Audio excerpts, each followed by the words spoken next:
ہندوستان کا چھٹا مغل بادشاہ اورنگزیب عالمگیر تھا۔ اس نے 1659 سے 1707 تک پورے 50 سال حکومت کی۔ وہ ایک بہت نیک اور دیندار انسان تھا۔ کہنے کو تو وہ ایک بڑے ملک کا بادشاہ تھا، لیکن اس کی زندگی اتنی سادہ تھی کہ لوگ اس کو دیکھ کر حیران ہوتے تھے۔ وہ اپنی ذات پر سرکاری خزانے کا ایک پیسہ بھی خرچ نہ کرتا تھا اور اپنی روزی قرآن مجید لکھ کر یا کپڑے کی ٹوپیاں سی کر کماتا تھا۔ اس کو اپنے دین اسلام سے بہت محبت تھی اور جہاں تک ہو سکتا تھا وہ اللہ تعالیٰ اور اس کے رسول صلی اللہ علیہ وآلہ وسلم کے احکام پر عمل کرتا تھا۔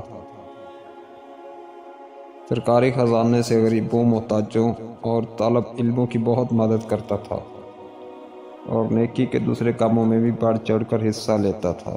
ایک دفعہ کا ذکر ہے کہ عالمگیر بادشاہ اپنے گھر والوں اور اپنی فوج کے ساتھ سفر کرتا ہوا صوبہ پنجاب سے گزرا۔ راستے میں راولپنڈی شہر سے 28 میل دور حسن ابدال کا قصبہ آیا۔ بادشاہ نے فوج کو 3 دن کے لیے وہیں پڑاؤ ڈالنے کا حکم دیا اور خود قصبے کے ایک باغ میں اپنے گھر والوں سمیت قیام کیا۔ اس باغ کی دیوار کے نیچے ایک غریب بیوہ بڑھیا کا مکان اور اس کی 5 چکی تھی۔ یہ 5 چکی باغ کے پانی سے چلتی تھی۔ اس علاقے کے باشندے ایسی 5 چکیوں کو جندر کہتے ہیں۔ لوگ گندم لا کر اس 5 چکی سے آٹا پسواتے تھے اور غریب بڑھیا آٹا پیسنے کی اجرت سے اپنا گزارا کرتی تھی، کیونکہ اس کے گھر میں کوئی اور کمانے والا آدمی نہ تھا۔ سرکاری ملازموں نے بادشاہ کے آرام کی خاطر 5 چکی کی طرف آنے والے باغ کا پانی روک لیا، جس سے 5 چکی بند ہو گئی۔ اس طرح غریب بڑھیا کی روزی کا ذریعہ جاتا رہا اور اس پر فاقے گزرنے لگے۔ بادشاہ نے لوگوں کے دکھ درد اور ان کی ضرورتیں جاننے کے لیے کچھ آدمی مقرر کر رکھے تھے۔ انہوں نے بڑھیا کی 5 چکی بند ہونے اور اس کی تکلیف کی خبر بادشاہ کو دی۔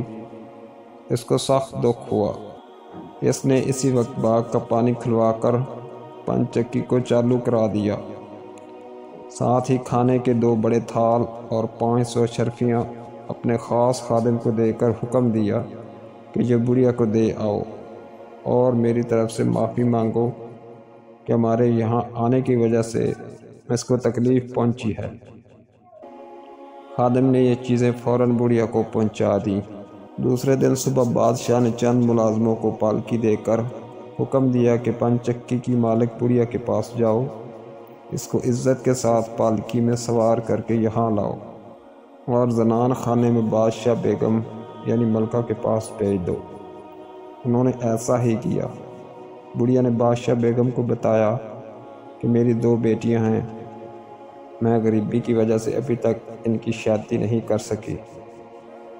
بادشاہ بیگم نے بہت عمدہ کپڑے بڑھیا کو اس کی بچیوں کے لیے دیے اور بادشاہ کو بھی اس کی غریبی کا حال بتایا۔ نیک دل بادشاہ نے ڈھیر سارے زیور اور روپے بڑھیا کو دیے تاکہ وہ اپنی بیٹیوں کی شادی کر سکے۔